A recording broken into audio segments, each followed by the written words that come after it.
Depuis février 2014, l'atmosphère en Crimée a été tendue tout au long du printemps. Le 10 mai, nous avons convenu de rencontrer Oleg, mais il n'est pas venu à la réunion. Le lendemain, j'ai découvert qu'Oleg avait également été arrêté.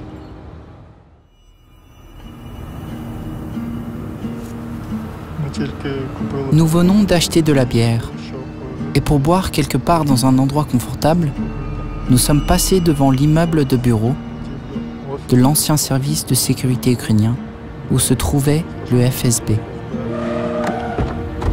Quelqu'un a sauté sur mon dos et m'a demandé « Toi, Toundra ?»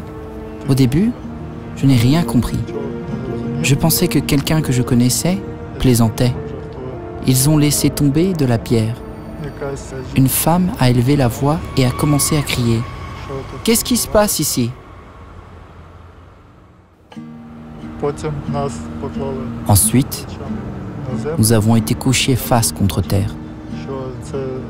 J'ai vu quelques personnes en costume, pantalon, chemise blanche, comme des agents de Smith de la Matrix.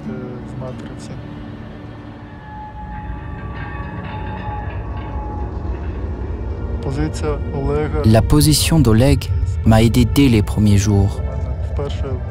Quand mon avocat est venu me voir pour la première fois, elle m'a parlé d'Oleg, comment il avait été torturé, mais il a néanmoins refusé de témoigner et a tout enduré avec dignité.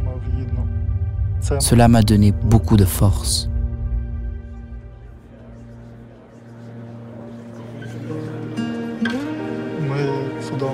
Oleg et moi étions dans le même aquarium dans la salle d'audience. Et nous parlions toujours, échangeant des blagues. Lors des audiences précédentes, le secrétaire a apporté au juge 15 volumes de notre affaire pénale.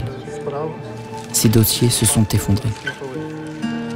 Je dis à Oleg, « Regarde, notre affaire est en train de s'effondrer. » Lui et moi n'avons jamais pris tout le déroulement du procès comme quelque chose de sérieux, mais plutôt comme une pièce de théâtre dans laquelle on nous a donné le rôle de spectateur dans la zone VIP. Je pensais que si le verdict tombe le 24 août, jour de l'indépendance de l'Ukraine, ce serait sympathique de prendre une part active à ces événements et pas seulement d'être un spectateur.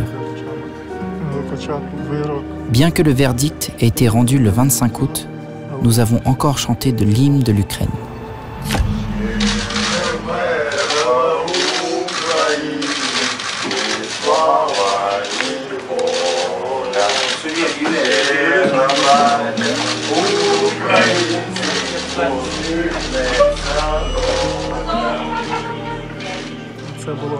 C'était la réponse à toute cette farce.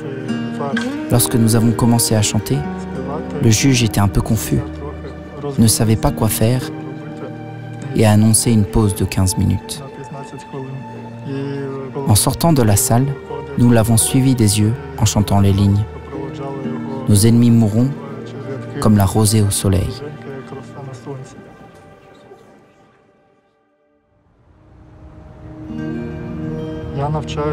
J'étudie à l'Université nationale Vernadsky Taurida afin d'obtenir un diplôme en tourisme. Je n'ai pas encore planifié ce que je ferai plus tard et je ne sais pas si je travaillerai dans ce domaine. Mais j'ai déjà une expérience dans le tourisme. C'est au moins 5 ans de tourisme extrême dans les prisons et camps russes.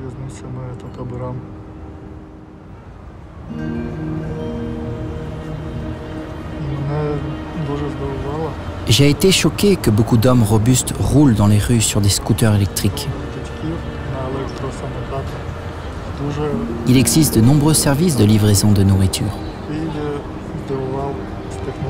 J'ai été surpris par les technologies IQOS à Kiev.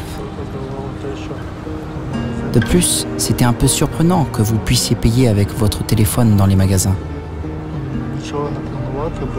J'ai essayé de ne rien planifier parce que je ne savais pas combien de temps je resterais en prison. Soit je serais libéré demain, soit je devais rester assis jusqu'à la fin de ma peine.